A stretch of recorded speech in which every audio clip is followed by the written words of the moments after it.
إن الحمد لله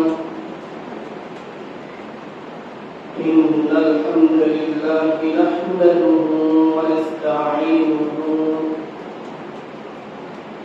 ونستغفره ونؤمن به ونتوكل عليه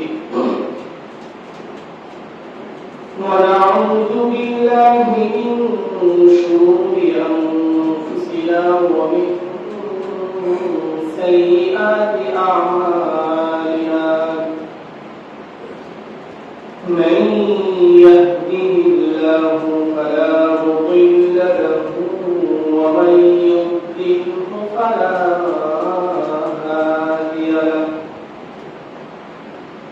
ونشهد أن لا إله إلا الله وحده لا شريك له ونشهد أن سيدنا وسندنا وحبيبنا وطبيبنا وطبيب قلوبنا ومولانا محمدا عبده ورسوله أما بعد فقد قال الله تعالى في كلامه المجيد وفرقانه الحميد فأعوذ بالله من الشيطان الرجيم بسم الله الرحمن الرحيم ألهاكم التكاثر حتى زرتم المقابر كلا سوف تعلمون ثم كلا سوف تعلمون كلا لو تعلمون علم اليقين لترون الجحيم ثم لترونها عين اليقين ثم لتسألن يومئذ عن النعيم. وعن عبد الله بن مسعود رضي الله عنه عن النبي صلى الله عليه وسلم قال: لا تزول قدم ابن آدم يوم القيامة من عند ربه حتى يسأل عن خمس: عن عمره فيما أفناه، وعن شبابه فيما أبلاه، وماله من أين اكتسبه، وفيما أنفقه، وماذا عمل فيما علم، أو كما قال عليه الصلاة والسلام. آمنت بالله صدق الله مولانا العظيم وصدق رسوله النبي الكريم، ونحن على ذلك من الشاهدين والشاكرين، والحمد لله رب العالمين. وقال تعالى في شان حبيبه ومحبوبه: إن الله وملائكته يصلون على النبي يا أيها الذين آمنوا صلوا عليه وسلموا تسليما. اللهم صل على محمد وعلى آل محمد كما صليت على إبراهيم وعلى آل إبراهيم إنك حميد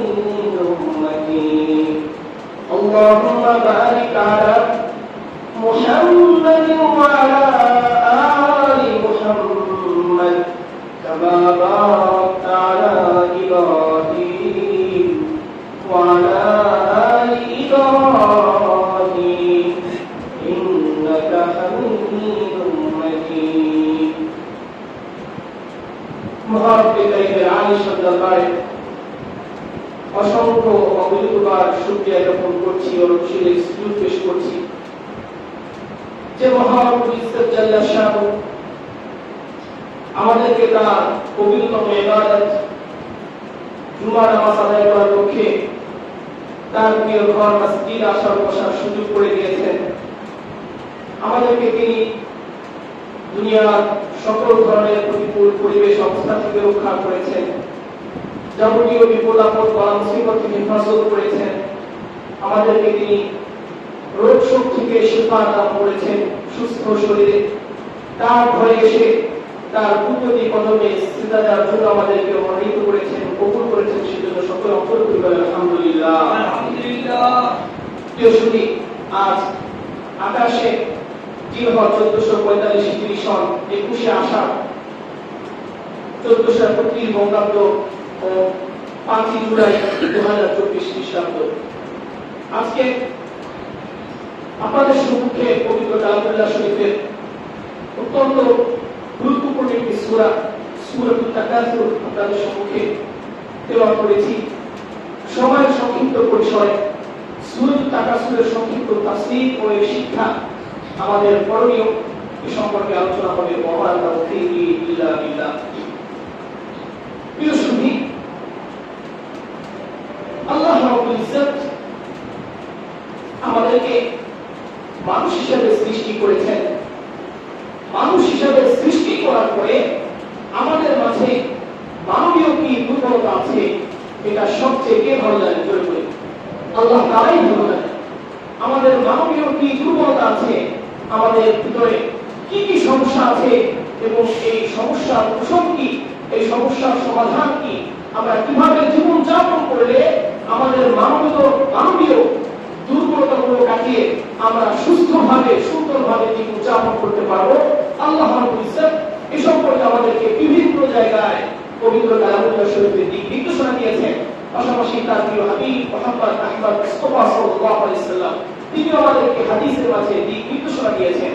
আমরা যদি আল্লাহ তাআলা এবং তার প্রিয় হাবিব মুহাম্মদ আহমদ মুস্তাফা সাল্লাল্লাহু আলাইহি সাল্লামের ফরমানগুলো অনুসরণ করি, তবেই আমরা আমাদের মানবীয় দুর্বলতাগুলো কাটিয়ে আমরা সুস্থ স্বাভাবিকভাবে জীবন যাপন করতে পারবো। ওয়া তাওফীকি ইল্লা বিল্লাহ।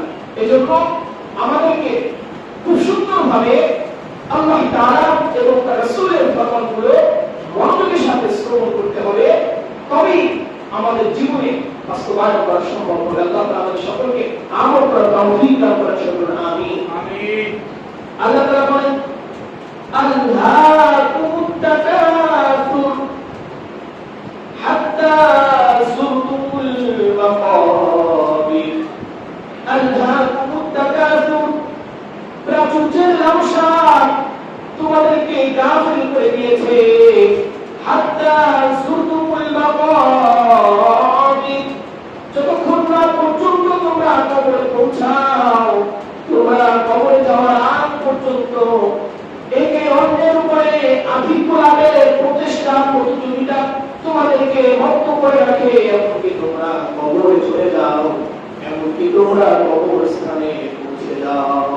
মানুষ একে অপরের উপরে, একে অন্যের উপরে আধিপত্য লাভের প্রচেষ্টায় প্রতিযোগিতায় এমন ভাবে উন্মাদ হয়ে যায়, ভক্ত হয়ে যায় যে এর পিছনে পড়ে সে কবর পর্যন্ত পৌঁছে যায়, তার জীবনের শেষ সময় সীমা পর্যন্ত পৌঁছে যায়।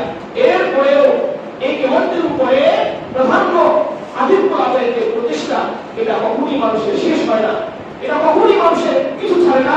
কেবলমাত্র যখন মানুষ কবরে চলে যায় তখনই এর আক্রান্ত হয়। এর আগ পর্যন্ত মানুষের পরস্পরের প্রতিযোগিতা, কে কার চেয়ে বেশি ধনী হতে পারবে, কে কার চেয়ে বেশি অর্থ উপার্জন করতে পারবে, কে কার চেয়ে বেশি বাড়ি গাড়ি মালিক হতে পারবে। এই যে প্রাচুর্যের লালসা, এই মানুষের প্রাচুর্যের লালসা মানুষকে এমন ভাবে উদাসীন গাফেল করে রাখে যে কবরে পৌঁছানোর পর্যন্ত মানুষের এই লালসা মানুষের বুঝে না। আল্লাহ তাআলা আমাদেরকে এ সম্পর্কে জানান দিচ্ছেন, আল্লাহ তাআলা সতর্ক করছেন, আমাদের জন্য ওয়ার্নিং দিচ্ছেন, হাত্তা সুরতুমুল মাকাবির আলহাকুমুত তাকাসুর হাত্তা সুরতুমুল মাকাবির, যে কবরে পৌঁছানো পর্যন্ত তোমাদেরকে প্রাণের লালসা, এই অন্যের উপর আধিপত্য লাভের প্রচেষ্টা, এরা তোমাদের পিছনে লেগেই থাকে, তোমাদেরকে লাভের উপরে যায়, এমনকি তোমরা কবরে পৌঁছে যাও। এই কবরে পৌঁছে যাওয়া পর্যন্ত তোমাদেরকে পরস্পরের মাঝে কি করে রাখে, প্রতিযোগিতায় লিপ্ত করে রাখে। আল্লাহ তাআলা এরপরে বলেন, কাল্লা সাউফা তা'লামুন, এমনটা উচিত নয়, সাউফা তা'লামুন, তোমরা অবশ্যই জানতে পারবে, তোমরা অচিরেই জানতে পারবে। এরপরে আল্লাহ তাআলা আবার বলেন, সুম্মা কাল্লা সাউফা তা'লামুন, অতঃপর আবার বলছি তোমরা শোনো, আবার বলছি তোমরা শোনো, সুম্মা কাল্লা সাউফা তা'লামুন, তোমরা অচিরেই জানতে পারবে। এই প্রাচুর্যের লালসা, এটা পরিত্যাগ করা উচিত। যদি পরিত্যাগ না করো, একটি ভয়াবহ শাস্তি হবে, তোমরা অচিরেই জানতে পারবে। আল্লাহ তাআলা বলেন, কাল্লা লাউ তা'লামুনা ইলমাল ইয়াকিন, কাল্লা লাউ তা'লামুনা ইলমাল ইয়াকিন, এটা কখনোই উচিত নয়, কখনোই উচিত নয়। লাউ তা'লামুনা ইলমাল ইয়াকিন, যদি তোমরা জানতে প্রত্যক্ষ প্রত্যয় তোমরা যদি এটা জানতে পারতে, তবে অবশ্যই তোমরা এটা পরিত্যাগ করতে। তোমরা অবশ্যই কি করতে? পরিত্যাগ করতে। যদি তোমরা প্রত্যক্ষভাবে জানতে পারতে, প্রত্যক্ষ প্রত্যয় তোমরা যদি করতে পারতে, জানতে পারতে অবশ্যই, তাহলে তোমরা কি করতে? এই যে প্রাচুর্যের লালসা আছে, কে কার চেয়ে বেশি টাকা পয়সা, অর্থ, কড়ি, গাড়ি, বাড়ি, ক্ষমতা, প্রভাব, প্রতিপত্তি, কে কার চেয়ে বেশি অর্জন করতে পারো, এই যে লালসা আছে, তোমরা যদি জানতে ভয়াবহ দিক কি, ক্ষতি কি, অবশ্যই তোমরা কি করতে? এটা পরিত্যাগ করতে। এরপর আল্লাহ তাআলা বলেন, লা তারাউন্নাল জাহিম, তোমরা অবশ্যই জাহান্নাম দেখতে পারবে। কি দেখতে পারবে? লা তারাউন্নাল জাহিম, অবশ্যই তোমরা জাহান্নাম দেখতে পারবে। তোমরা উদাসীন হওয়ার কারণে দুনিয়ার পিছনে এমন ভাবে মুক্ত হয়েছো, কোনটা খারাপ, কোনটা ভালো, কোনটা হালাল, কোনটা হারাম, এর মাঝে পার্থক্য করার তোমাদের সুযোগ হয়নি। তোমরা ডানে বামে, তোমরা হারাম ভাবে, অন্যায় ভাবে, হারাম ভাবে, সর্বদিক থেকে তোমরা কি করেছো? অর্থ উপার্জন করেছো। তোমরা আল্লাহ তাআলাকে ভুলে গিয়েছো। অবশ্যই এর পরিণাম জাহান্নাম। এই জাহান্নাম তোমরা অবশ্যই কি করতে পারবে? দেখতে পারবে। এরপর আল্লাহ তাআলা বলেন, সুম্মা লাতারাউন্নাহা আইনাল ইয়াকিন, অতঃপর আবার বলছি শোনো, সুম্মা লাতারাউন্নাহা আইনাল ইয়াকিন, তোমরা প্রত্যয় জানতে পারবে, দেখতে পারবে জাহান্নামকে। এরপর আল্লাহ তাআলা বলেন, সুম্মা লাতুসআলুন্না ইয়াওমাইযিন আনিন নাঈম, এরপরে আল্লাহ তাআলা তোমাদেরকে যত নিয়ামত দিয়েছেন, তোমরা যত নিয়ামত পেয়েছো, এই নিয়ামত সম্পর্কে তোমাদেরকে জিজ্ঞেস করা হবে। আল্লাহ তাআলা আমাদেরকে কত নিয়ামত দিয়েছেন। আমরা শুধু যদি আমার বডি, আমার শরীর দিকে তাকাই, তাহলে আমার পুরো শরীরে যে পরিমাণ নিয়ামত রব্বুল কারীম আপনাকে আমাকে দান করেছে, এর বাহিরে অন্য কোনো নিয়ামতের দিকে তাকানোর প্রয়োজনই পড়ে না। শুধুমাত্র আপনার চোখের দিকে তাকান। যার চোখ নেই, তার কত বিপদ, কত কষ্ট, কত দুঃখ, এই দুনিয়ার আলো বাতাস, দুনিয়ার রং তামাশা, দুনিয়ার কোনো কিছুই সে উপভোগ করতে পারে না, দেখতে পারে না, তার কত কষ্ট। তাহলে আল্লাহ তাআলা যাকে দুই চক্ষু দিয়েছে, দুই চোখের নিয়ামত, এটা পৃথিবীতে কোনোদিন আদায় করে শেষ করা যাবে না। যদি কোনো ব্যক্তি সারা জীবন এর কৃতজ্ঞতা পেশ করে, দুই চোখের নিয়ামতই কদর করা যাবে না, দুই চোখের নিয়ামতই কৃতজ্ঞতা শেষ করা যাবে না। এভাবে আল্লাহ তাআলা পুরো দেহের ভিতরে আপনাকে নাসিকা দিয়েছে, নাক দিয়েছে, নাক দিয়ে আপনি অক্সিজেন গ্রহণ করেন। এই যে ব্যক্তি অক্সিজেন গ্রহণ করতে সমস্যা, তার কাছে গিয়ে দেখেন কত কষ্ট। যার জন্য হাত নেই, হাত না থাকার কত কষ্ট, দাঁত কান নেই যে ব্যক্তি, বহে না, কানে শুনে না, তার কি কষ্ট। যে ব্যক্তি কথা বলতে পারে না, এই ব্যক্তি বোবা ব্যক্তি কত কষ্ট, যার পায় তার কত কষ্ট। এমন ব্যক্তিদের কাছে যদি জিজ্ঞেস করা হয়, তবেই বোঝা যাবে হাত পায়ের কত নিয়ামত। হাত পা শরীরের প্রতিটি অঙ্গ প্রত্যঙ্গ, এটা রব্বুল কারীমের পক্ষ থেকে থেকে আমাদের প্রতি কত বড় নিয়ামত, এটা তখনই বোঝা যাবে যে ব্যক্তির গায়ে তাকে জিজ্ঞেস করার পরে। তাহলে আমাদের পুরো শরীরের ভিতরে, পুরো শরীরে যে নিয়ামত আছে, বাহিরের কোনো নিয়ামতের প্রয়োজনই পড়ে না। যদি শুধু এগুলো আমরা করতে চাই, কৃতজ্ঞতা পেশ করতে চাই, এরপরে আল্লাহ তাআলা সুস্থ রাখার পরে আমার মেধা মস্তিষ্ক পেয়ে আমাকে ভালো সূক্ষ্ম সুন্দর দেওয়ার কারণে আমি কি করতে পেরেছি? ডাক্তার হতে পেরেছি, ইঞ্জিনিয়ার হতে পেরেছি, লয়ার হতে পেরেছি, ব্যারিস্টার হতে পেরেছি, ম্যাজিস্ট্রেট হতে পেরেছি, আমি কি করতে পেরেছি? আইনজীবী হতে পেরেছি, বিভিন্ন বড় বড় কর্মকর্তা, সরকারি কর্মকর্তা হতে পেরেছি, সমাজের বড় শিল্পপতি হতে পেরেছি, বিজনেসম্যান হতে পেরেছি। এই সব কিছু আল্লাহ রাব্বুল ইজ্জত যদি আমার শুধু মস্তিষ্ক নামক নিয়ামতটা যদি আমাকে না দিতেন, কখনোই আমার পক্ষে সম্ভব ছিল না। যে ডাক্তার, তার ডাক্তারি করার পরে তার এই পেশা নিয়ে লড়াই করার কোনো প্রয়োজনই পড়ে না। যদি কোনো ব্যক্তি লড়াই করে সে মূর্খ, সে মূর্খ, সে জানে না। যদি রব্বে কারীম তাকে যদি ন্যূনতম সময়ের জন্য তার মস্তিষ্ককে বিকৃত করে দেন, এমন অনেক কর্পোরেটধারী ডাক্তারও কোন বিশেষজ্ঞ সার্জনেরও ন্যূনতম কোনো কি থাকবে না, সমাজে দাম থাকবে না। ডাক্তার সে মানুষের শরীরে অস্ত্রোপচার করা তো দূরের কথা, তার শরীরের পরনের পোশাকও কি পাবে না, খুঁজে পাবে না, যদি তার মস্তিষ্ক বিকৃত হয়ে যায়। তাহলে মস্তিষ্ক সুস্থ থাকা এটা রব্বে কারীমের পক্ষ থেকে বড় নিয়ামত কি হয়ে বলে। যে ব্যক্তির মস্তিষ্ক বিকৃত, সে যত বড় ধনাত্মক পরিবারের ছেলে হোক, সে যত বড় রাজা বাদশার সন্তান হোক, তার ন্যূনতম দাম আছে সমাজে? ন্যূনতম দাম নেই। আর তার মস্তিষ্ক সুন্দর, সে রিক্সাওয়ালার ছেলে, সে সমাজের দিনমজুরের ছেলে, সে একেবারে ছোট্ট পরিবারের ছেলে, কিন্তু সে কি হয়েছে? মেধার চড়ে সে ব্যারিস্টার হয়েছে, উকিল হয়েছে, ডাক্তার হয়েছে, ইঞ্জিনিয়ার হয়েছে, সমাজের মানুষ তাকে সম্মান করে। আর এই সম্মান করার পিছনে আল্লাহ তাআলা রব্বে কারীমের পক্ষ থেকে মস্ত বড় নিয়ামত তার মস্তিষ্কের মূল কারণ ছিল।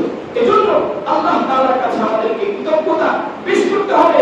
শুধুমাত্র আমাদের দেহের ভিতরে রব্বে কারীম যে নিয়ামত দান করেছে, এই নিয়ামতের দিকে তাকিয়ে আমরা কি করতে চাই? আল্লাহ তাআলা কৃতজ্ঞতা পেশ করতে চাই। সারা জীবন সিজদায় পড়ে কাটিয়ে দিলেও রব্বে কারীমের কেবলমাত্র সুস্থ শরীর দান করা, আমাদেরকে দান করার যে নিয়ামত, এই নিয়ামতের হেফাজত করা হবে না। এজন্য আমাদের বড়াই করা, গর্ব করার কোনো প্রশ্নই আসে না। এজন্য প্রিয় মুসলিম ভাইরা, আল্লাহ তাআলা আমাদেরকে যা দিয়েছেন, যতটুকু দিয়েছেন, ততটুকু নিয়ে আমাদের কি থাকতে হবে? খুশি থাকতে হবে, সন্তুষ্ট থাকতে হবে। আমাদেরকে দুনিয়ার পেছনে এমন ভাবে আচ্ছন্ন হওয়া যাবে না যে কোনটা হালাল, কোনটা হারাম, কোনটা ভালো, কোনটা খারাপ, কোন দিক থেকে অর্থ অর্জন করছি, কিভাবে করছি, এই ভালো খারাপ বাদ বিচার না করে শুধু টাকা পকেটেই ভরছি, শুধু সঞ্চয় করছি, এমন মনোভাব আমাদের কি করতে হবে? পরিত্যাগ করতে হবে। এমন মনোভাব আমাদের ভিতর থেকে কি করতে হবে? দূর করতে হবে। আল্লাহ তাআলা এই সূরাত তাকাসুরের মাঝে আমাদের মানুষের মাঝে যে আল্লাহ তাআলা একটি মন্দ স্বভাব, মানবীয় দেহের মাঝে, মানুষের শরীরের মাঝে একটি মন্দ স্বভাব, এই মন্দ স্বভাবের কথা উল্লেখ করেছে। ব্যাড নেচার একটা মন্দ স্বভাব, এই মন্দ স্বভাবের কথা উল্লেখ করে এরপরে আল্লাহ তাআলা ওয়ার্নিং দিয়েছে, এই ব্যাপারে আমাদেরকে সতর্ক করে দিয়েছেন। আর সেই মন্দ স্বভাবের নাম কি? মন্দ স্বভাবের নাম হচ্ছে লালসা, প্রাচুর্যের লালসা। বলে বলি, মন্দ স্বভাবের নাম কি? প্রাচুর্যের লালসা, মানুষের ধন সম্পদ উপার্জনের লালসা। এটা এমন একটা লালসা, এটা সকল ব্যক্তিকে এমন ভাবে ঘিরে ধরে, অক্টোপাসের মধ্যে আঁকড়ে ধরে এবং মানুষকে এমন ভাবে উন্মাদ করে ফেলে, মানুষ দিন রাত সব কিছু একাকার করে, কখন দিন হয়, কখন রাত হয়, কোনো কিছু দরকার নেই, কোন দিক থেকে অর্থ উপার্জন করছে, কিভাবে করছে, কোনো কিছু বাদ বিচার নেই। অন্যায় ভাবে সে কি করতে থাকে? এই প্রাচুর্যের লালসায় পড়ে সে সব কিছু ভুলে গিয়ে, আখিরাতকে ভুলে গিয়ে, তার সৃষ্টির উদ্দেশ্যকে ভুলে গিয়ে সে অন্ধভাবে কি করতে থাকে? এই প্রাচুর্যের লালসার ভিতরে সে ছুটতে থাকে। এই জন্য আল্লাহ তাআলা আমাদেরকে কি করেছেন? আল্লাহকুমুত তাকাসুর, প্রাচুর্যের লালসা, প্রাচুর্যের লালসা তোমাদেরকে একে অন্যের উপরে আধিপত্য অর্জনের যে লালসা, এই প্রাচুর্যের লালসা তোমাদেরকে এমন ভাবে গাফেল করে, এমন ভাবে দাসীন করে, কেয়ারলেস করে যে তোমরা কবর পর্যন্ত পৌঁছে যাও। এরপরে তোমাদের কি করে না?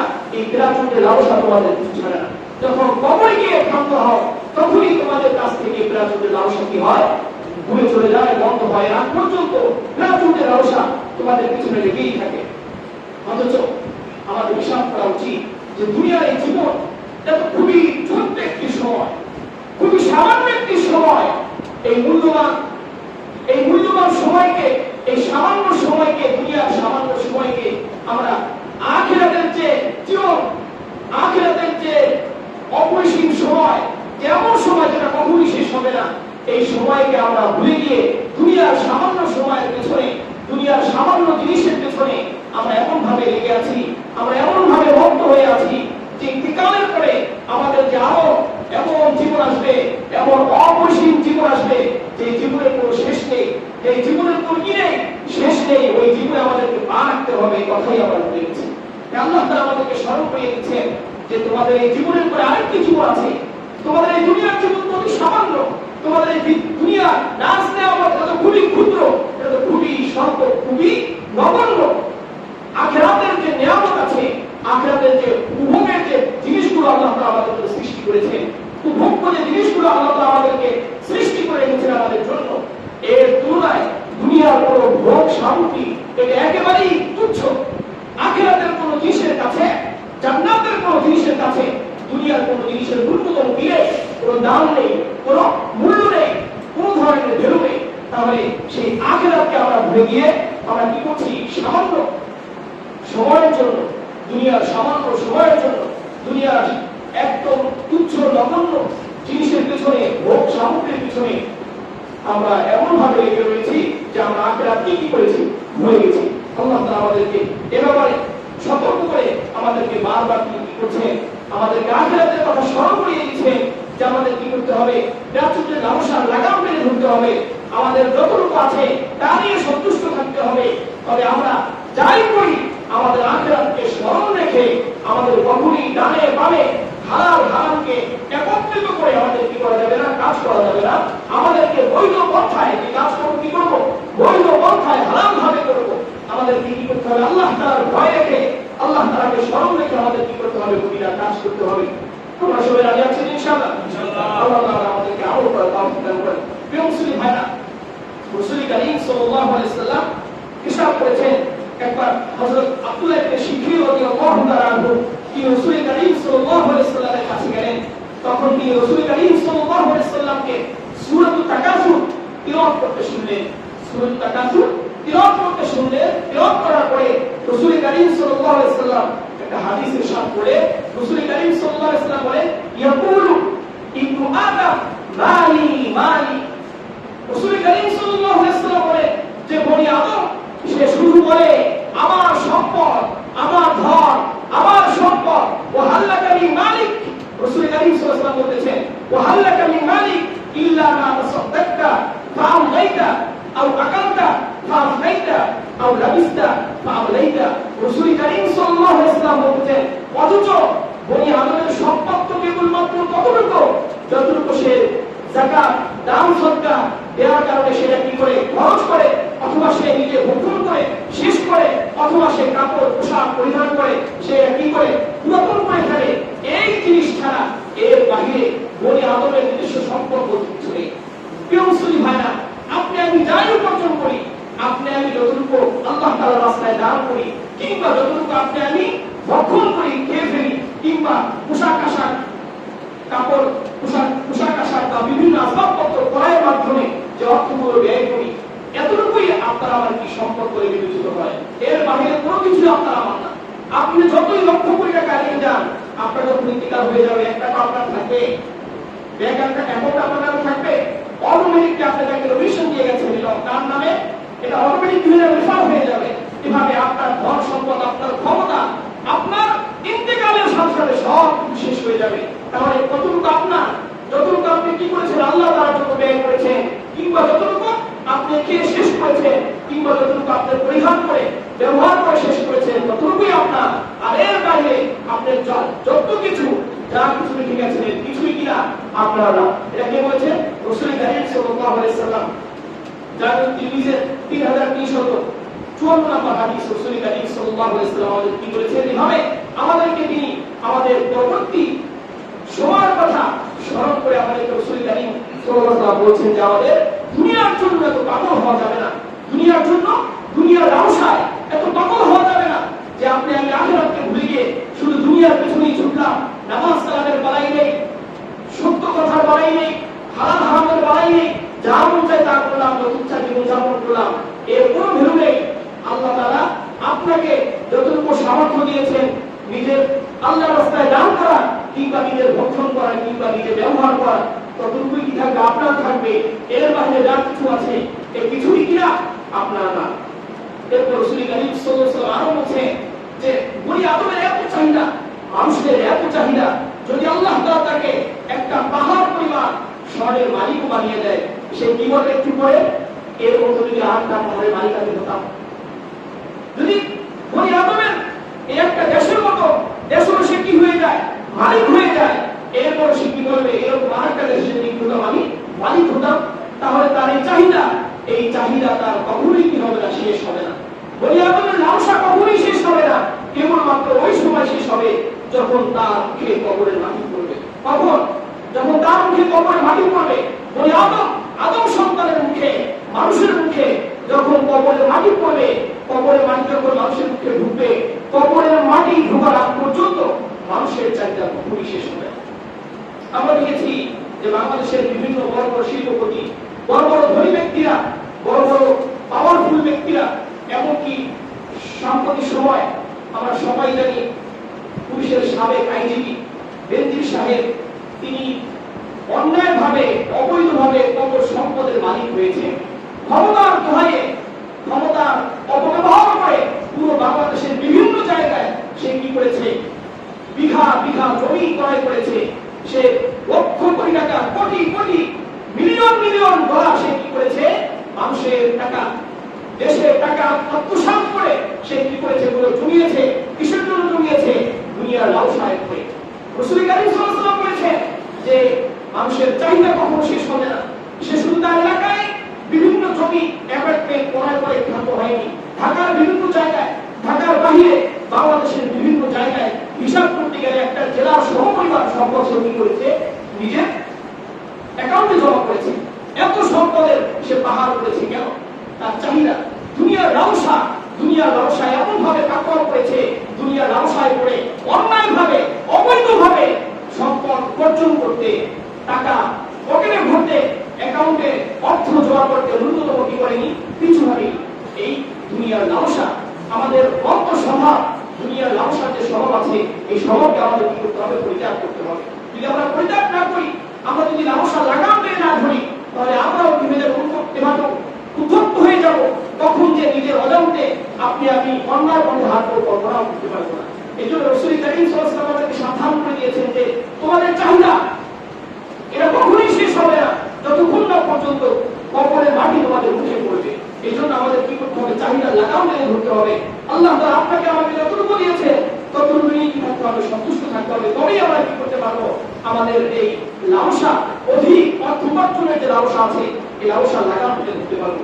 রাসূল করিম সাল্লাল্লাহু আলাইহি ওয়াসাল্লাম বলেন, বুখারী শরীফের 6439 নম্বর হাদিস, হযরত আনাস ইবনে মালিক রাদিয়াল্লাহু তাআলা থেকে বর্ণিত, তিনি বলেন রাসূল করিম সাল্লাল্লাহু আলাইহি ওয়াসাল্লাম বলেছেন, লাউ আন্না লিবনি আদম ওয়াদিয়াম মিন যাহাবিন, বনি আদমের যদি স্বর্ণের একটি পাহাড় হয়, আহাব্বা ইয়াকুনা লাহু ওয়াদিয়ানে, তখন বনি আদম চিন্তা করবে আরেকটি স্বর্ণের পাহাড় যদি আমার হতো, আর একটি পাহাড়ে যদি আমি মালিক হতে পারতাম।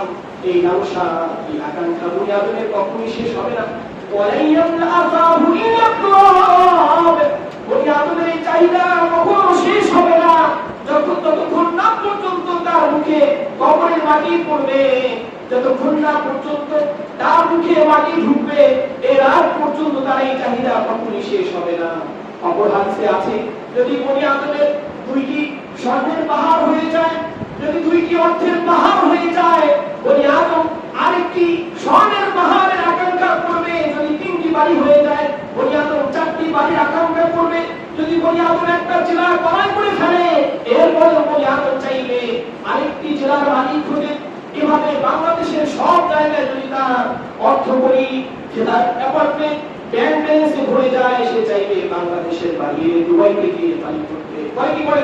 আমাদের বাংলাদেশে অবৈধভাবে বিভিন্ন রাষ্ট্রের পদধারীরা তারা কি করছে, দেশের অর্থ লুট করে, দেশের ব্যাংকে পরিপূর্ণ ফাঁকা করে তারা কি করছে, বাংলাদেশের বাহিরে, দেশের বাহিরে বিভিন্ন অঞ্চলে, আমেরিকাতে, কানাডা, দুবাইতে, আরো বিভিন্ন রাষ্ট্রে তারা কি করেছে, বাড়ি করে বাড়ি করেছে।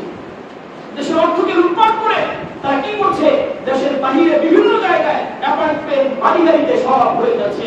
আর দেশের মানুষের সাথে তারা কি করেছে, অন্যায় আচরণ করেছে। দেশকে তারা কি করেছে, একদম দরিদ্রতা সর্বনিম্ন স্তরে নিয়ে গেছে।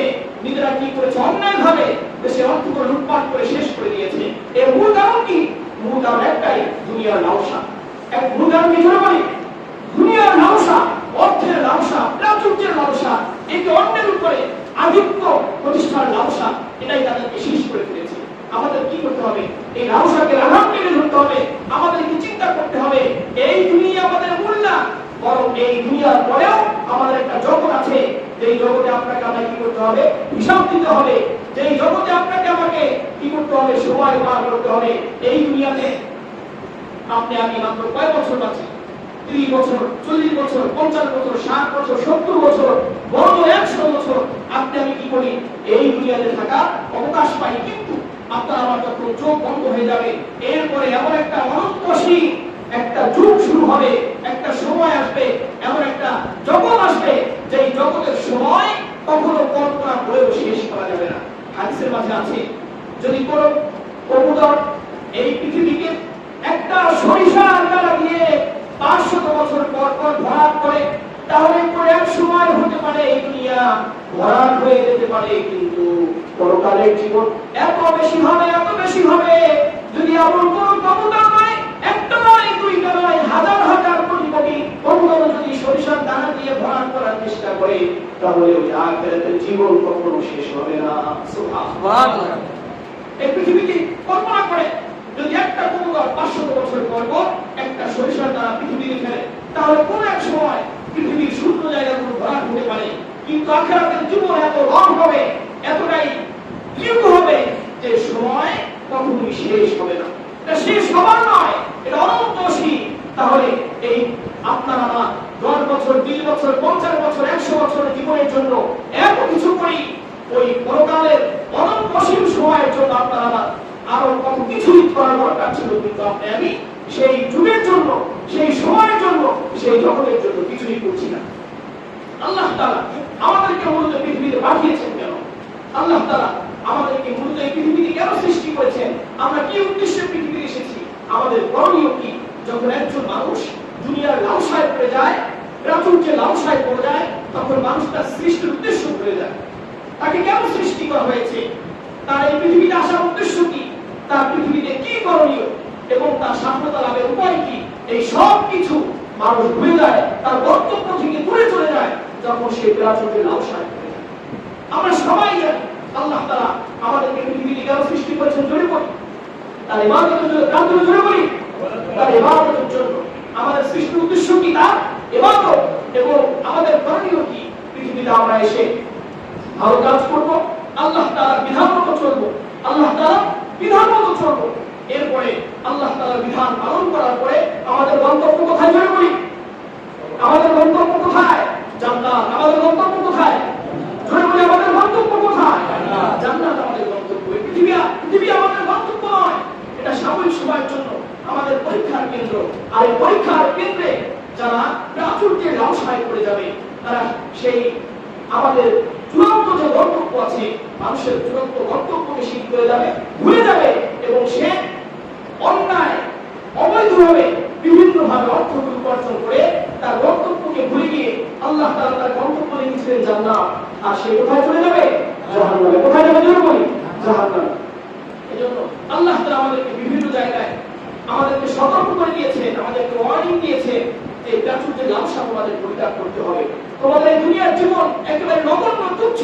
আখিরাতের দুনিয়ায় এই দুনিয়ার জীবনের কোনোই মূল্য নেই। এ সম্পর্কে আল্লাহ তাআলা বলেন 21 নম্বর পারা সূরাতুল আনকাবুতের 64 নম্বর আয়াতে আল্লাহ তাআলা বলেন, ওয়া মা হাদিহিল হায়াতুদ দুনিয়া ইল্লা লাহু ওয়া লাইব ওয়া ইন্নাদ দারাল আখিরাতা লাহিয়াল হায়াওয়ান লাউ কানু ইয়ালামুন।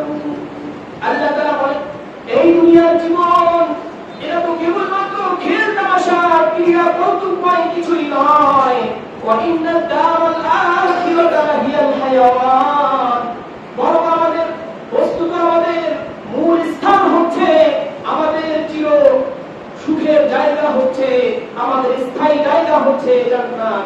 ওয়া ইন্না দারাল আখিরাহ, আখিরাতের জীবনই হচ্ছে, আখিরাতের জগতই হচ্ছে, আখিরাতের জীবনই হচ্ছে, আখিরাতের বাড়ি হচ্ছে আমাদের মূল বাড়ি, আখিরাতের জীবনই হচ্ছে আমাদের মূল জীবন, আখিরাতের সব কিছুই হচ্ছে আমাদের আখিরাতের। ওয়া ইন্না দারাল আখিরাহ হিয়াল হায়াওয়ান, আখিরাতের বাড়ি, আখিরাতের স্থান, আখিরাতের জীবন, এটাই হচ্ছে আমাদের লাহিয়াল হায়াওয়ান, মূল জীবন, আমাদের বিনিয়োগের বাড়ি, মূল জীবন। লাউ কানু ইয়ালামুন, যদি মানুষ জানতো।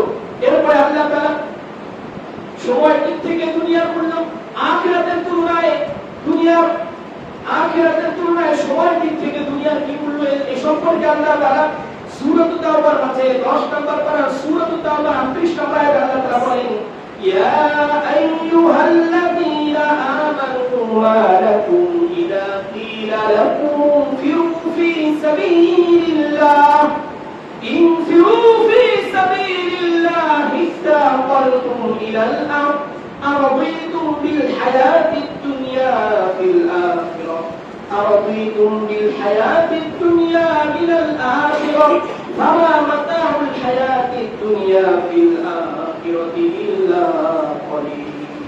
আল্লাহ তাআলা বলেন, হে ইমানদারগণ, তোমাদের কি হলো, ইযা কিলা লাকুম ফিরু ফি সাবিলিল্লাহ, যখন তোমাদেরকে আল্লাহ তাআলার রাস্তায় বের হওয়ার জন্য বলা হয়, ইত্তাকালতুম ফিরাল ইলাল আরদ, তখন তোমরা জমি আঁকড়ে ধরো, মাটিকে আঁকড়ে ধরো, তোমরা যেতে চাও না, তোমরা বসে থাকো।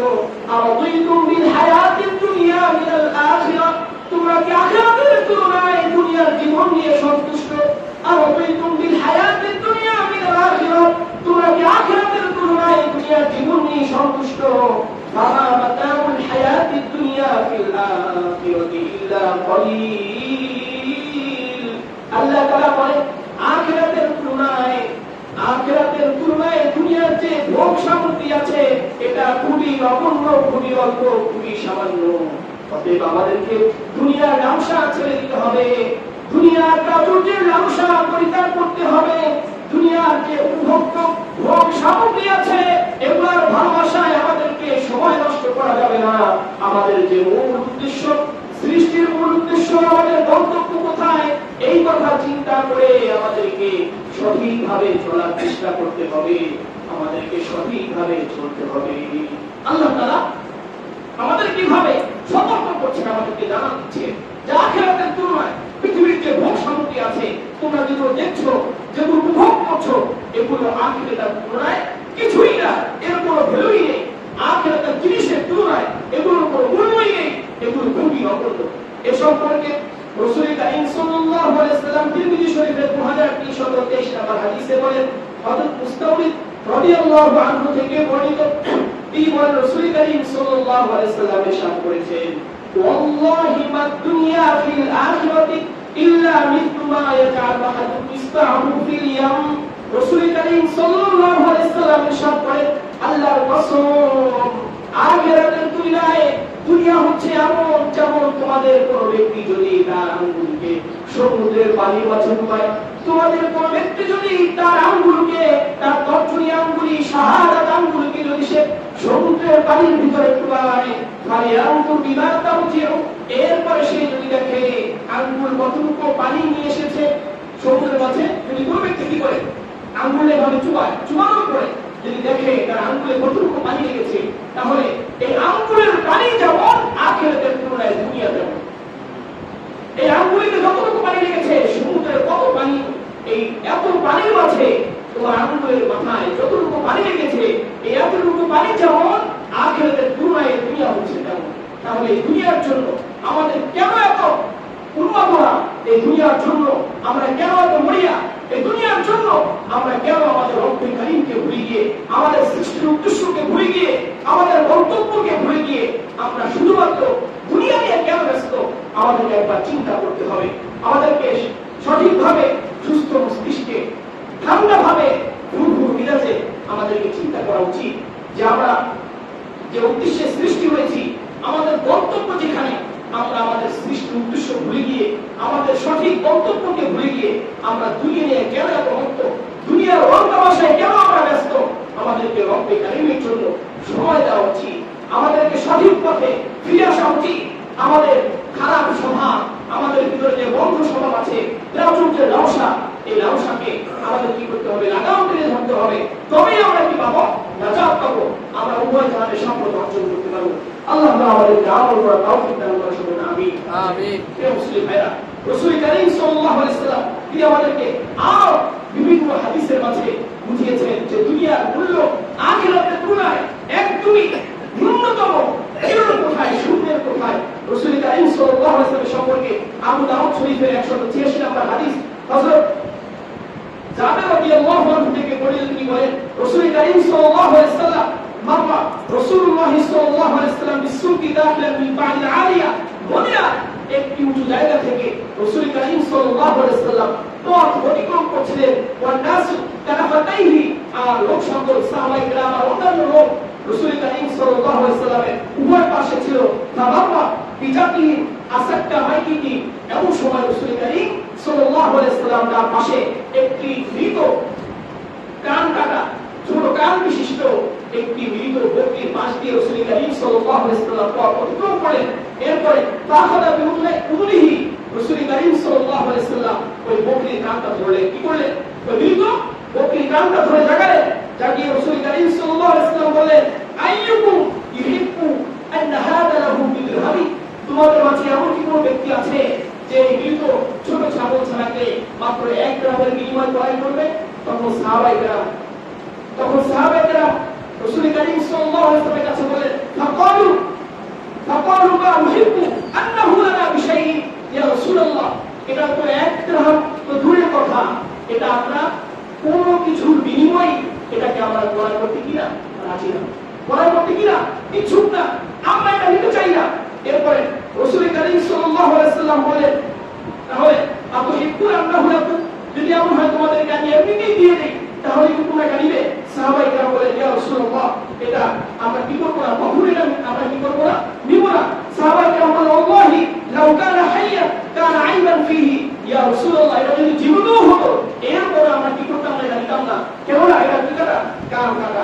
এরপর রাসূল কারীম সাল্লাল্লাহু আলাইহি ওয়াসাল্লাম বলেন, তাহলে একবার চিন্তা করে দেখো, এই জিনিসটা যেমন এই কান কাটা ছোট বকরি ছানাটা যেমন মূল্যহীন, এর কোনো মূল্য নাই, তদ্রূপ এই দুনিয়ার মূল্য আল্লাহ তাআলার কাছে এমন। এই কান কাটা বকরিটা যেমন মূল্যহীন, আল্লাহ তাআলার কাছে দুনিয়ার মূল্য এমন মূল্যহীন। আল্লাহ তাআলার কাছে দুনিয়ার কোনো দাম নাই, দুনিয়ার কোনো মূল্য নেই। আল্লাহ তাআলা রাসূল কারীম সাল্লাল্লাহু আলাইহি ওয়াসাল্লামের সাহাবায়ে কেরামদেরকে দুনিয়ার প্রতি লোভ লালসা থেকে তাদের কিভাবে কি করেছেন, বিরত রেখেছেন। এজন্য আমাদের কি করতে হবে? রাসূল কারীম সাল্লাল্লাহু আলাইহি ওয়াসাল্লামের শিক্ষা গ্রহণ করতে হবে। আমাদেরকে দুনিয়ার প্রতি লোভ লালসা পরিত্যাগ করতে হবে। দুনিয়ার লোভ লালসা বাদ দিয়ে আল্লাহ তাআলার ইবাদতে আমাদের কি করতে হবে? নিমগ্ন হতে হবে। আমাদেরকে আল্লাহ তাআলার ইবাদতে সময় পার করতে হবে। যে উদ্দেশ্যে আল্লাহ তাআলা আমাদেরকে সৃষ্টি করেছেন, সেই উদ্দেশ্যকে সামনে রেখে আমাদের যে গন্তব্য, এই গন্তব্যকে সামনে রেখে আমাদের জীবন পরিচালনা করতে হবে। তবেই আমরা কি পাবো? আমরা আমাদের আসল ঠিকানা খুঁজে পাবো, আমরা সঠিক পথে দিশা পাবো, এবং আমাদেরকে হারাম ভাবে, বৈধভাবে, সুন্দরভাবে জীবন যাপন আমাদের জন্য সহজ হবে। আল্লাহ তাআলা আমাদের সকলকে আমল করার তৌফিক দান করুন। আমিন। প্রিয় মুসলিম ভাইরা, যে যতটুকু সম্পদ অর্জন করুক, যে মানুষ, যে ব্যক্তি যতটুকু সম্পদ অর্জন করুক, অর্জন করার পরে আপনি আমি যা করেছি, আল্লাহ তাআলার কাছে কাল কিয়ামতের দিন 5টা প্রশ্নের উত্তর দেওয়া ছাড়া, 5টা প্রশ্নের উত্তর দেওয়া ছাড়া বনি আদমের এক কদম রব্বে কারীমের কাছ থেকে অন্য কোথাও সরবে না। অর্থাৎ প্রতিটা মানুষ তার নিজ স্থানে কি থাকবে, নাও থাকবে, এক কদম নড়াচড়া করতে পারবে না যতক্ষণ না পর্যন্ত সে কি করবে? 5টা প্রশ্নের উত্তর রব্বে কারীমের কাছে দিবে। এ সম্পর্কে তিরমিজি শরীফের 2416 নম্বর হাদিস হযরত আব্দুল্লাহ ইবনে মাসউদ রাদিয়াল্লাহু আনহু থেকে বর্ণিত। তিনি বলেন, রাসূল কারীম সাল্লাল্লাহু আলাইহি ওয়াসাল্লাম বলেছেন, লা তাসুলু কদমা ইবনি আদম, কিয়ামতের দিন ইবনে আদমের পা ইয়াউমুল কিয়ামাতি মিন ইনদি রাব্বিহি হাত্তা ইউসআল আন 50। 5টা প্রশ্নের আগ পর্যন্ত, 5টি প্রশ্ন উত্তর দেওয়ার আগ পর্যন্ত বনি আদমের কদম আল্লাহ তাআলার কাছ থেকে এক বিন্দু পরিমাণও ছড়বে না, এক বিন্দু পরিমাণ দূরে যাবে না, এক বিন্দু পরিমাণ স্থান থেকে অতিক্রম করবে না। বনি আদমের পা 5টা প্রশ্ন দেওয়ার উত্তর দেওয়ার আগ পর্যন্ত এক কদম কি করবে না, আর পিছ হবে না। সেই 5টি প্রশ্ন কি? রাসূল কারীম সাল্লাল্লাহু আলাইহি ওয়াসাল্লাম বলেন, আন উমরিহি ফীমা আফনাহু, জীবন, তোমার বয়স, তোমার জীবন তুমি কোথায় কাটিয়েছো, তোমার জীবন তুমি কিভাবে ব্যয় করেছো, এই জীবনের সময় আল্লাহ তাআলার কাছে, এই জীবনের হিসাব, জীবনের সময় হিসাব আল্লাহ তাআলার কাছে দিতে হবে। এরপরে রাসূল করিম সাল্লাল্লাহু আলাইহি ওয়াসাল্লাম বলেন, ওয়ান শাবাবিহি ফীমা আবলাহু, এবং তোমার যৌবন কোন পথে ব্যয় করেছো, কিভাবে তোমার যৌবন পার করেছো, এই যৌবনের হিসাব আল্লাহ তাআলার কাছে দিতে হবে। একটা বার কেন ফীমা আবলাহু, একটা বার কি তার বয়স, তার সময়, যত বছর হায়াত পেয়েছে, এই সময় হিসাব কার কাছে দিতে হবে? জোরে বলি, আল্লাহ তাআলার কাছে দিতে হবে। নাম্বার 2 হচ্ছে আন শাবাবিহি ফীমা আবলাহু, যৌবনের হিসাব আল্লাহ তাআলার কাছে দিতে হবে। যৌবন কোথায় ব্যয় করেছো, যৌবন কিভাবে পার করেছো, যৌবনের সময় কিভাবে শেষ করেছো, এই যৌবনের হিসাব আল্লাহ তাআলার কাছে দিতে হবে। 3 নম্বর হচ্ছে ওয়া মালিহি মিন আইনা তাসাবাহু, তোমার সম্পদ কোথা থেকে তুমি তোমার সম্পদ উপার্জন করেছো, এই সম্পদ উপার্জনের হিসাব আল্লাহ তাআলার কাছে দিতে হবে। ওয়া ফীমা আনফাকাহু, 4 নম্বর হচ্ছে এই সম্পদ তুমি কোথায় ব্যয় করেছো, সম্পদ 3 নম্বর কি সম্পদ তুমি কিভাবে উপার্জন করেছো, আর নাম্বার 4 হচ্ছে সম্পদ কোথায় তুমি ব্যয় করেছো। এরপরে 5 নাম্বার হচ্ছে ওয়া মা তাআমিলা ফীমা আলিমা, তুমি যতটুকু জানতে, তোমার যতটুকু জ্ঞান ছিল, এই জ্ঞান অনুযায়ী তুমি কতটুকু আমল করেছো। এই 5টি প্রশ্ন উত্তর আল্লাহ তাআলার কাছে দেওয়ার আগ পর্যন্ত বনি আদমের এক কদমও কিয়ামতের দিন আল্লাহ তাআলার কাছ থেকে কোথাও সরবে না। অতএব প্রত্যেক মানুষকে কি করতে হবে, এই 5টি প্রশ্ন উত্তর আল্লাহ তাআলার কাছে অবশ্যই কি করতে হবে, দিতে হবে। বনি আদম, চাই সে মুসলমান হোক, অন্য ধর্মাবলম্বী হোক, যেই হোক না কেন, বনি আদম সন্তান, পৃথিবীতে যত মানুষ আছে সকল মানুষকে এই 5টি প্রশ্নের উত্তর আল্লাহ তাআলার কাছে অবশ্যই কি করতে হবে, দিতে হবে। তাহলে আমরা এখন আমাদের নিজেদেরকে প্রশ্ন করি, এই 5টি প্রশ্নের উত্তর দেওয়ার জন্য আমরা সবাই কি প্রস্তুত আছি? ইনশাআল্লাহ সবাই প্রস্তুত আছি? সবাই পারবো আল্লাহ তাআলার কাছে প্রশ্ন উত্তর দিতে যে আমার সময় কোথায় ব্যয় হয়েছে, আমার যৌবন কিভাবে কাটিয়েছি, আমি সম্পদ কোথায় থেকে উপার্জন করেছি, কোথায় ব্যয় করেছি, এরপরে সর্বশেষ আমি যতটুকু জেনেছি সে অনুযায়ী আমল করেছি, এমন এই 5টি প্রশ্ন উত্তর দেওয়ার মতো সাহস আমাদের আছে? আমরা কেউ প্রশ্ন উত্তর দিতে পারবো না। আল্লাহ তাআলা হিসাব চাইলে আমরা কেউ উত্তর দিতে পারবো না। কোন ব্যক্তি কি করা যাবে না, হিসাব দেওয়া অনেক কঠিন হয়ে যাবে। এই জন্য আমরা চাই আল্লাহ তাআলা আমাদেরকে কোন প্রশ্ন করা ছাড়া বিনা হিসাবে জান্নাত দান করুন। সবাই রাজি আছেন ইনশাআল্লাহ? আল্লাহ তাআলা যদি কিয়ামতের দিন জান্নাতে মানুষকে পাঠানোর কয়েকটা ভাগ হবে, এর ভিতরে একটা ভাগ হবে তাদের কোনো প্রশ্নই করা হবে না, তাদের কোন কাজের ব্যাপারে কোনো প্রশ্নই করা হবে না, তাদেরকে বিনা হিসাবে জান্নাত দান করা হবে। আমরা শুধু সুবিধাতে বিনা হিসাবে জান্নাত দেওয়া হবে, বিনা হিসাবে জান্নাত দেওয়া হবে। এজন্য আমরা সবাই আল্লাহ তাআলার কাছে এই দোয়া করি, আল্লাহ তাআলা যেন আমাদের সকলকে বিনা হিসাবে জান্নাত দান করেন। শুনুন আমিন। যদি কোনো ব্যক্তির কাছ থেকে হিসাব চায়, তার জন্য কষ্টকর হয়ে যাবে। হিসাব যার কাছ থেকে চাওয়া হবে তার জন্য জান্নাতে যাওয়াটা কষ্টকর হয়ে যাবে। এজন্য বিনা হিসাবে যেন আল্লাহ তাআলা আমাদেরকে জান্নাত দান করেন। আল্লাহ তাআলা আমাদের সকলকে এমন ভাবে জীবন সাজানোর তৌফিক দান করে আমরা যেন সকলেই বিনা হিসাবে জান্নাতে যেতে পারি। আল্লাহ তাআলা আমাদের সকলকে কবুল করেন। শুনুন আমিন। প্রিয় মুসলিম ভাইরা, আল্লাহ তাআলা সূরাতুল তাকাসুর অবতীর্ণ করার পরে সূরাতুল তাকাসুরের মাঝে আমাদের মূল যে শিক্ষা, সেটা কি? প্রাচুর্যের লালসা, এটা আমাদের কি করতে হবে? দূর করতে হবে। এখন প্রাচুর্যের লালসা দূর করার একটি উপায় রাসূল করিম সাল্লাল্লাহু আলাইহি ওয়াসাল্লাম আমাদেরকে হাদিসে বলে দিয়েছেন। বুখারী শরীফের 6490 নম্বর হাদিস, হযরত আবু হুরায়রা রাদিয়াল্লাহু তাআলা আনহু থেকে বর্ণিত, রাসূল করিম সাল্লাল্লাহু আলাইহি ওয়াসাল্লাম বলেছেন, প্রাচুর্যের লালসা দূর করার উপায় হচ্ছে আপনি প্রতিটা ব্যক্তি, প্রতিজন মানুষের উচিত হচ্ছে তার যে উপরে যারা ব্যক্তি আছে তাদের দিকে না তাকিয়ে বরং তার যে যারা অধীনস্থ, তার যে যারা নিম্নমানের আছে তাদের দিকে তাকানো।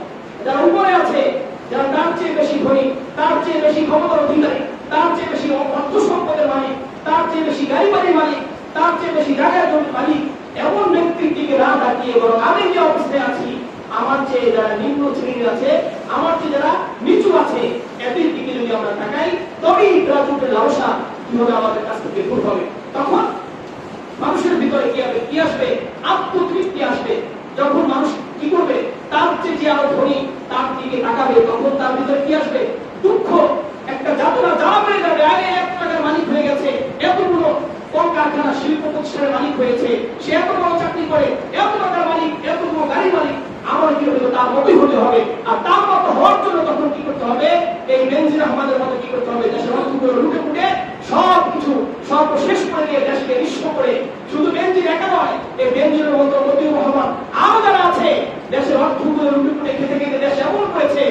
সর্বসাধারণের এই দেশের ভিতরে এখন বসবাস করাই কষ্ট হয়ে যাচ্ছে। মানুষের প্রতিটা পণ্য, প্রতিটা সাধারণ যে পণ্যগুলো আছে আমরা যারা ক্রয় করছি, এগুলো সবগুলো ক্রয় করার ক্ষমতার ঊর্ধ্বে চলে গেছে। কেন? এসব অসাধু ব্যক্তির কারণে। আর এই অসাধু ব্যক্তি কেন হয়েছে? সে যদি তার নিজের মানুষের দিকে তাকাইতো তাহলে কি হতো না? তার গ্রাহ্যের ব্যবসা তাকে গ্রাস করতো না, আর এই অবৈধ কাজগুলো তাদের মাধ্যমে সম্ভব হতো না। এই জন্য গ্রাহ্যের ব্যবসা লাগাম টানার জন্য রাসূল কারীম সাল্লাল্লাহু আলাইহি ওয়াসাল্লাম আমাদেরকে প্রেসক্রিপশন দিয়েছে, যে টিপস দিয়েছে, আমরা সবাই যদি সেই টিপস ফলো করি, যে আমার চেয়ে যারা নিচু আছে, আমার চেয়ে যারা নিম্নমানের আছে, তাদের দিকে যদি আমি তাকাই, তখন আমার ভিতরে আত্মতৃপ্তি আসবে না। আল্লাহ তাআলা তার চেয়ে আমার কি লিখেছে ভালো লিখতে, আলহামদুলিল্লাহ। তখন কি আসবে না? আর মনে কষ্ট আসবে না, বিরন্তরে ভুগবো না, ডিপ্রেশনে আমরা যাবো না। তখন স্বাভাবিকভাবে, সংস্কৃতভাবে, সুন্দরভাবে আপনারা আমার জীবন যাপন করা কি হবে? সহজ হবে। এই জন্য রাসূল কারীম সাল্লাল্লাহু আলাইহি ওয়াসাল্লাম বলেছেন, ইদা নাযারা আহাদুকুম ইলা মান ফুদ্দিলা আলাইহি ফিল মালি ওয়াল খালকি। রাসূল কারীম সাল্লাল্লাহু আলাইহি ওয়াসাল্লাম বলেন, যখন তোমাদের মাঝে কোনো ব্যক্তি তার চেয়ে শারীরিকভাবে এবং সৌন্দর্যের দিক থেকে যে ব্যক্তি আরো শ্রেষ্ঠ, তার দিকে যখন সে তাকায়, তাকানোর সাথে সাথে সে যেন পরক্ষণই কি করে? সে যেন তার চেয়ে যারা অধীনস্থ, তার চেয়ে যারা নিম্নমানের, তার দিকে তাকায়, তাদের দিকে তাকায়। তাহলে কি হবে? আমি যদি আমার চেয়ে উঁচু শ্রেণীর দিকে তাকাই, তখন অন্তরের ভিতরে ক্ষোভ বাড়বে, অন্তরের ভিতরে হিংসা বাড়বে, অন্তরের ভিতরে লালসা বাড়বে, অন্তরের ভিতরে তার মতো হওয়ার আকাঙ্ক্ষা বাড়বে। আর যদি আমি কি করি, আমার চেয়ে যারা আরো নিম্নমানের আছে তাদের দিকে তাকাই, তখন অন্তরের ভিতরে কি আসবে না? এ সকল এই প্রাচুর্য যে লালসা, যে তার চেয়ে আমাকে আরো বেশি করতে হবে, তার চেয়ে আমাকে ভালো থাকতে হবে, তার চেয়ে ভালো পোশাক করতে হবে, তার চেয়ে কি করতে হবে? ভালো বাড়িতে বসবাস করতে হবে, তার চেয়ে ভালো গাড়িতে আমার করতে হবে, চড়তে হবে, তার চেয়ে বড় ফ্যাক্টরি আমার করতে হবে, তার চেয়ে বড় দোকান আমার করতে হবে, তার চেয়ে বড় চাকরি আমার করতে হবে। এই যে একটা লালসা, এই লালসা তখন কি করবে? আমাদের ভিতরে কাজ করবে না। কারণ আমি যখন আমার নিজের মানুষের দিকে তাকাবো, তখন আমার ভিতরে এই চিন্তা আসবে, এই মানুষটা কত কষ্ট করতেছে, আমি তো আল্লাহ তাআলা আমাকে না চিন্তা রাখছে, ভালো অবস্থানে রেখেছে। এই মানুষটা ঘুমোতে পারে না, তার ঘর বাড়ি নেই, আমার তো ঘর বাড়ি আছে। এই মানুষটা কিছু করতে পারছে না, বেকার, আমার তো দোকান আছে। এই মানুষটা কি করতে পারছে না? কোনো কাজ করতে পারছে না। আল্লাহ তাআলা তো আমাকে কাজ করে খাওয়ার তৌফিক দান করেছে। এই মানুষটা একদম নিঃস্ব, এর কিছু নেই, আমার তো কিছু আছে। যখন আমি আমার নিজের দিকে তাকাবো, তখন আপনার আমার জন্য স্বাভাবিক জীবনযাপন সহজ হয়ে যাবে। আর যখন উপরের মানুষের দিকে তাকাবো, তখন আমাদের জীবনটা দুর্বিষহ হয়ে যাবে। এই জন্য উপরের মানুষের দিকে তাকানো যাবে না, তাকানো হবে কাদের দিকে? নিচের দিকে। তবেই প্রাচুর্যের লালসা কি হবে? প্রাচুর্যের লালসাকে লাগাম টেনে ধরা যাবে। এই জন্য আসুন আমরা সবাই আমাদের যে বড় যারা আছে তাদের দিকে না তাকিয়ে, আমাদের যে নিচু যারা আছে তাদের দিকে তাকিয়ে স্বাভাবিক জীবন যাপন করি। তবে এই অর্থ এই নয় যে আমরা কেউই ভালোভাবে থাকবো না, কেউই শিক্ষা অর্জন করবো না, কেউই বড় ব্যক্তি হবো না, এটা অর্থ নয়। এর অর্থ হচ্ছে দুনিয়ার মোহ আপনাকে আমাকে আচ্ছন্ন করে, এই দুনিয়ার মোহকে লাগাম টেনে ধরতে হবে। আপনাকে অবশ্যই বড় ডাক্তার হতে হবে, অবশ্যই শিক্ষাবিদ হতে হবে, অবশ্যই পৃথিবীর শ্রেষ্ঠ সায়েন্টিস্ট হতে হবে, অবশ্যই সমাজের সবচেয়ে সমাজ সেবক হতে হবে, আপনাকে অবশ্যই সমাজের শ্রেষ্ঠ রাষ্ট্রনায়ক হতে হবে। তবে এই বিষয়গুলো এক জিনিস, আর প্রাচুর্যের লালসা এক জিনিস। অনেক মানুষ এমন আছে যারা স্বল্প অর্থের মালিক, কিন্তু অনেক বড় বড় সরকারি পোস্ট তারা কি করেছে, চাকরি করেছে, এমন মানুষ অনেক আছে। অনেক মানুষ এমন আছে যারা রাষ্ট্রপতি ছিলেন, কিন্তু তাদের জীবনে তারা তেমন কিছুই কি করতে পারে নাই, প্রাচুর্যের লালসায় তারা ভোগেন নাই।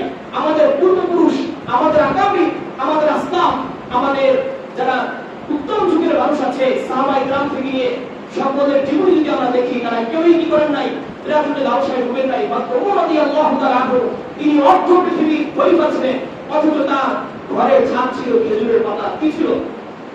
ঘরের ছাদ ছিল খেজুরের পাতা, তার ঘরের বিছানাও ছিল না, অথচ কি ছিলেন? অর্ধ জাহানের বাদশা ছিলেন। এটা কিভাবে সম্ভব হয়েছে? যে প্রাচুর্যের লালসা তাদের কি করতে পারে নাই, বিরাজ করতে পারে নাই। আমার কথা অর্থ হচ্ছে আমাদেরকে অবশ্যই বড় ব্যক্তি হতে হবে, তবে প্রাচুর্যের লালসা পরিত্যাগ করতে হবে। অবশ্যই বড় ব্যবসায়ী হতে হবে, অবশ্যই বড় সমাজসেবক হতে হবে, অবশ্যই বড় শিল্পপতি হতে হবে। তবে এটা হতে হবে বৈধভাবে, হালাল ভাবে।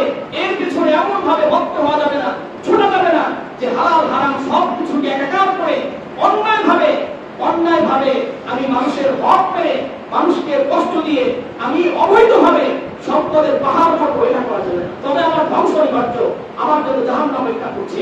আমাকে সবকিছু করতে হবে হালাল ভাবে, প্রাচুর্যের লালসা পরিত্যাগ করে। আল্লাহ তাআলা আমাদের সকলকে আলোকে রাজুকে লালসা পরিত্যাগ করে আমাদেরকে সৃষ্টির কি উদ্দেশ্য, আমাদের গন্তব্য কোথায়, আমাদের করণীয় কি, এই বিষয়গুলো সঠিকভাবে বুঝে আমাদেরকে সঠিকভাবে আমল করার তৌফিক দান করেন। ওয়া আখিরু দাওয়ানা আলহামদুলিল্লাহি রাব্বিল আলামিন।